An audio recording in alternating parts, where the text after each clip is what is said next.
Thank you for having us. My name is Kirsten Golden, and I'm the elementary school counselor for Long Beach Schools, and I'm here with Adrian, my colleague. Adrian, are you still there? I don't see her screen. She is here. She might be frozen. Can you hear me? We can hear you now. Cutting out a little bit, yeah. Okay, can you hear me? Okay. Yes, you're back. I've been having some problems this morning, so I hope it doesn't affect the presentation. No problem. No, you're good now. Go ahead. Thank you. Awesome. And we were just going to share a little bit more about our programs before we had to adapt them to our distance learning world. So we'll start. Okay. So mindfulness is paying attention to what's happening right now with kindness and curiosity. So what that means is being aware of what's happening in our present moment, in our external world, of the sounds we hear, things that we see, the smells, but it's also paying attention to what's happening internally of our feelings, noticing sensations in our body, and being aware of it in a way with kindness and curiosity. So we have a tendency to, be hard on ourselves. Why am I thinking that? Why am I doing that? But with mindfulness, it's taking that judgment out, and it's really just seeing things for what they are without the stories that we create in our mind. Mindfulness is not a disciplinary tactic, so it isn't something that if a child's misbehaving, oh, here, practice mindfulness. The practice of mindfulness can help with behaviors.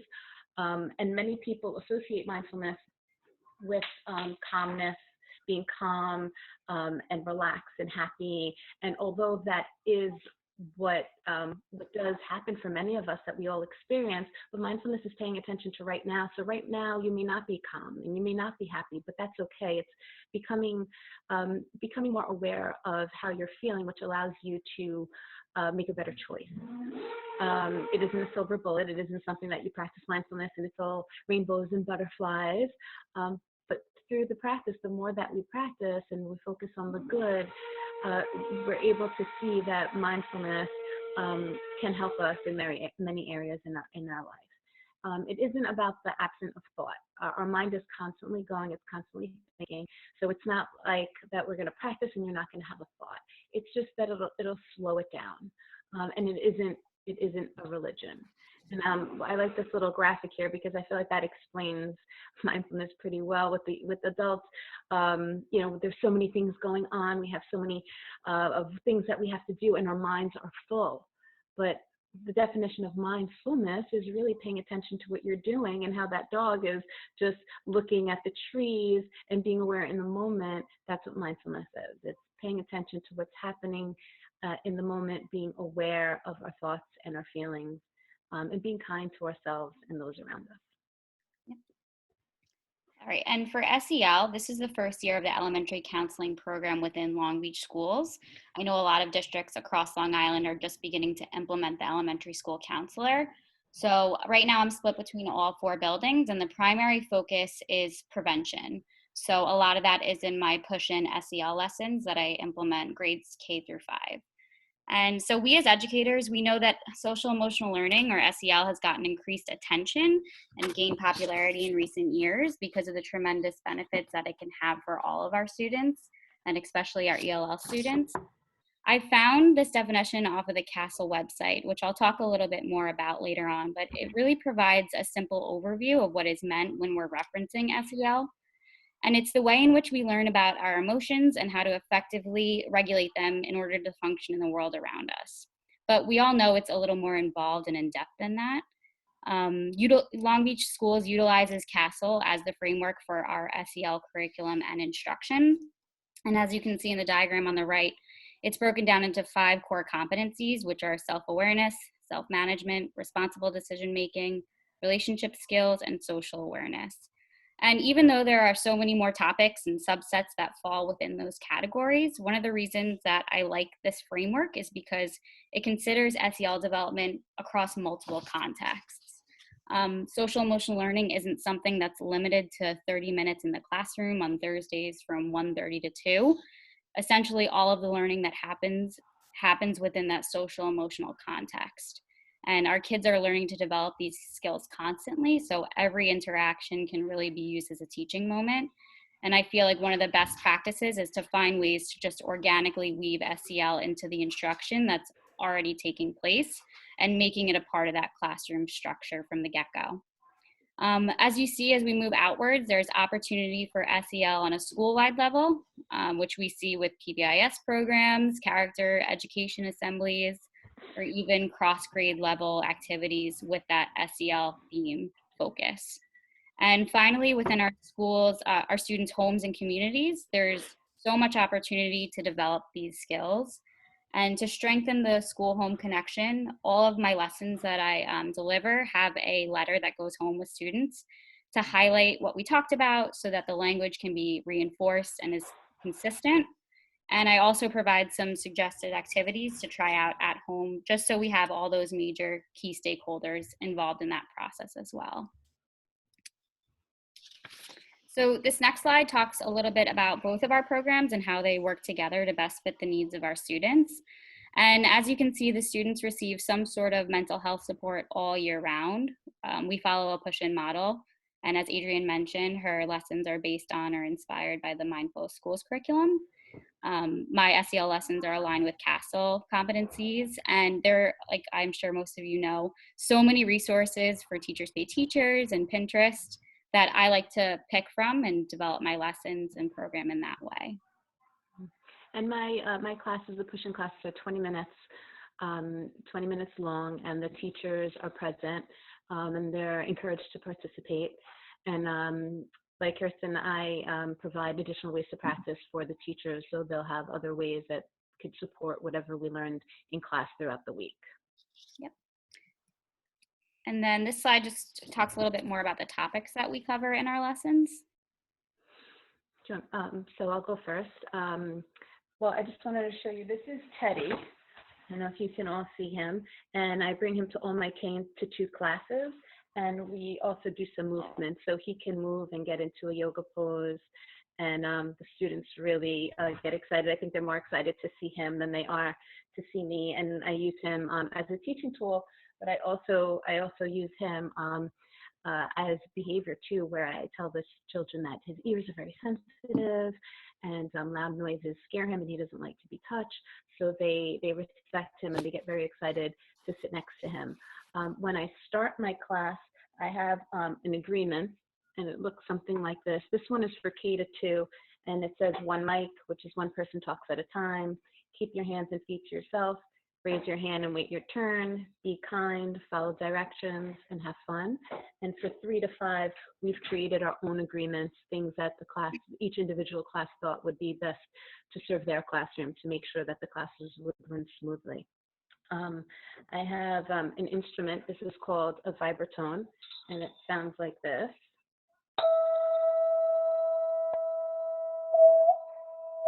And you can make this sound with it. And I usually call a mindful master to start and end the class, and they'll use the instrument to start the class, and we'll say when the instrument sings, get into a mindful body. And a mindful body is bottom on the ground, spine in a line, hands on your lap, heart to the sky. And if you feel comfortable, close your eyes. If not, gaze down. In the beginning of the year, we started at 30 seconds, and our goal is by June to be able to sit for 20 minutes. And then we talk about the practice. I asked if anyone would like to share how their practice was, or if they practiced since the last time that I saw them. And then I go into a new lesson, and we have time to practice, and then someone will end the class.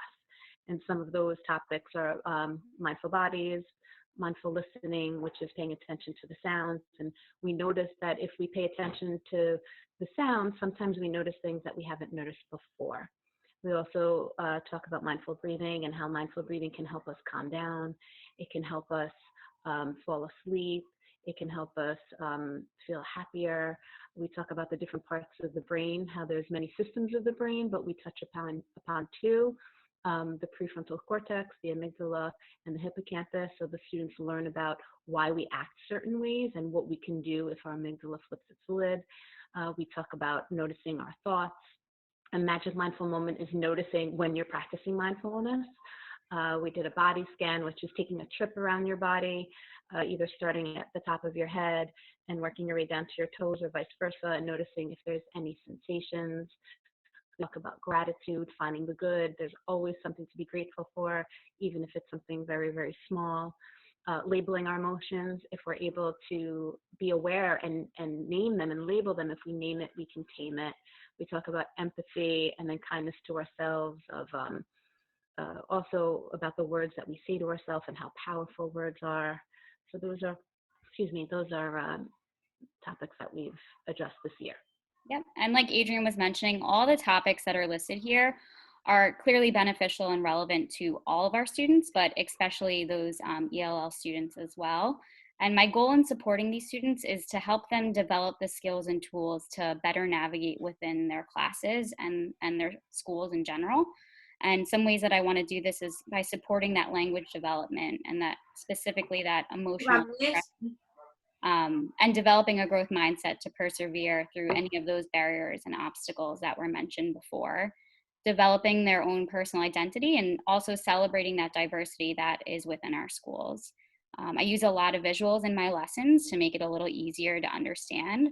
I often use the books, read alouds that the kids love, so they're better able to identify different emotions or connect with different characters in the story in that way. And also the kids love engaging in those interactive activities with classmates, so building those connections that way as well. And the letter that I mentioned that goes home to parents is also translated to the students and families that need it in Spanish as well, so to increase access that way. Okay. I apologize for the picture that comes up for that video.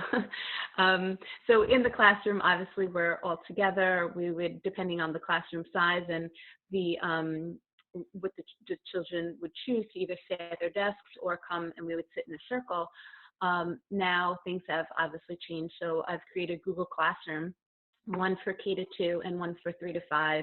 Even though this time of the year I'm technically supposed to be K-2, I created a 3-5 classroom just to support those students with just different videos and pop-ins, just to keep that communication to benefit some students if they need it. So in the Google Classrooms for K-2, there is a weekly lesson. So basically a lesson that I would do in the classroom I've been recording. So it's about 15 to 20-minute lesson with additional ways to practice for them. And then a weekly read aloud, various mindful practices. I have an example of a practice here. And I've been doing Zoom pop-ins for classes. I know we're running a little short on time, so I just want to make sure, is that something that we want to share in the documents later?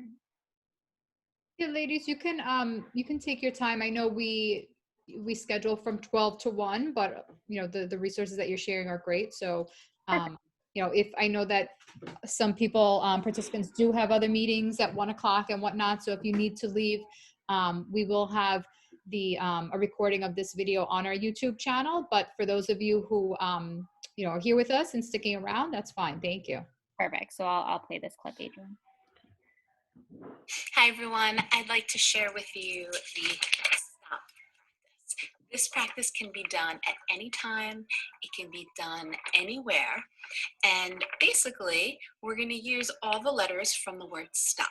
So the first letter, S, in stop means to just stop. Stop whatever you're doing. The T is take a few breaths. Okay, so let's take a few breaths. Let's take 3 mindful breaths together.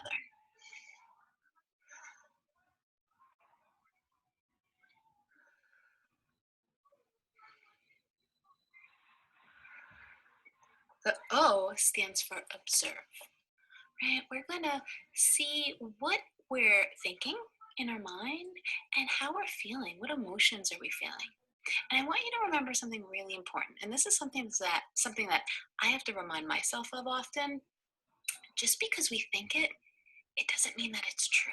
So sometimes we say things over and over again in our minds, and sometimes it's things that either scare us or things that that aren't kind to ourselves, and we start to believe it, but they're just thoughts, right? Thoughts are not facts. So I just wanted to remind you of that because I needed that reminder today. And so we're going to observe our thoughts, Notice what you're thinking of, and observe your emotions, your feelings, how you're feeling, okay?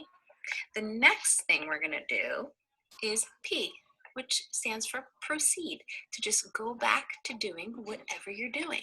So this is a quick practice. This could just help us at any moment when we need it to just stop, take a breath, observe, and proceed to go back to doing whatever you were doing. So I hope this helps. I hope you enjoy it. And this practice can be done. It doesn't only have to be when you're angry or you're upset or when you're feeling an unpleasant emotion, right? When you're really happy, stopping can really help you enjoy that moment, right? To just stop, take a few breaths, notice how you're feeling inside, and then go back to what you're doing. So again, this practice can help us with really anything. So give it a try. Let me know what you think. I hope you find it helpful, and I'll see you soon. Bye.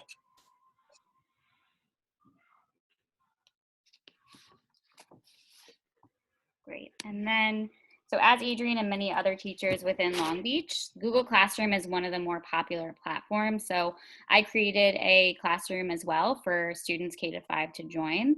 And every week I choose a theme to focus on, and each day I'll post a brief activity that connects to that theme. So sometimes I post a recorded read aloud to watch, other times it's a game to play with people at home or a craft, and sometimes it's just a couple reflection questions to have them think about it.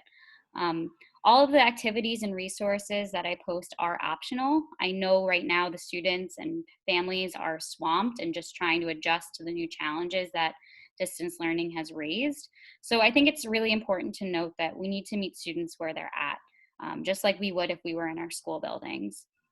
Another important consideration that I hadn't thought of initially when we started all this is regarding access. Students may not have printers to complete these amazing worksheets that I've been seeing, so I've really been trying to find some alternative ways to access these sorts of activities. And similarly, some of the devices that they're using may not have Adobe PDF installed. So I always include copies of what I post in different formats to work around those challenges. On the same note, the live sessions that I've been seeing teachers engage in are amazing, but some of the students may not have the resources or ability to participate. So anything that I do live, I record and post so it's there for them to view whenever it works best for them. If you're on Twitter, I'm sure you've seen these virtual Google Bitmoji classrooms. This one I created to use as a calm corner for my students. It was really fun to make, and again, it's just another way to connect students with these resources during our time physically apart. And finally, on the right here, you can see I created these virtual mindful breathing boards. I'd be happy to share the link for that as well. And one positive that has come out of these unusual circumstances is that I'm finding new ways to use technology to create resources for students. This is something I had never thought I would be doing, but something I hope to continue once we return back to our buildings as well. And this is a resource takeaway that you will be receiving the link to. There's just a brief definition of what mindfulness is, some vocabulary words, and additional ways to practice, just takeaways that you can implement right away of different activities. And then just this last slide, I wanted to share a couple more practical resources that, again, you can implement right away. The first is this SEL choice board that I know Brianna and Ashley had also to share, which is great. And this is just different ways that they can engage some activities, again, on their own free time, optional. The next resource that I found was through the Choose Love Foundation, which provides a free SEL curriculum, which is really awesome with pre-made lessons and activities. So that would be great to check out. But if you text SEL to 484848, they will send you daily tips and inspiration for different SEL activities. These have been great not only to share with my students, but also for my own self-care as well, which I know we as educators sometimes forget to focus on. And finally, these Hope Rocks Craft. This has been pretty popular with my students. Right now, they may be feeling like there's so much out of their control. They're missing the social connection and support that school provides. And especially for our younger ones, they're having a difficult time grasping that this is only temporary. And this activity really focuses on expressing appreciation for what we previously had, demonstrating gratitude for what we currently have, and feeling hopeful for the future as well. So we'll share those in a document as well. Thank you for everyone who joined us today, and thank you for all that you do for your students. It does not go unnoticed. If you're on social media, feel free to follow along or send us an email if you have any questions. And thanks for having us. Thank you, everyone. Thank you. Thank you. And we have just a few questions. I know everyone is kind of putting in the chat that they're taking notes, and the resources that you're sharing, the choice boards that you shared were really useful and helpful, and everyone is excited to incorporate it into their distance learning plans. And as you mentioned, as both of you mentioned, and we all keep mentioning, there was the kind of the unintended good of this unique situation is that we were thrown into these circumstances, and we're using and finding all of these great resources that we want to continue to use in the classroom. And had we not been put in this situation, we may not have found each other and found these resources, and our love for using these resources and the impact that they've had on our students as well. So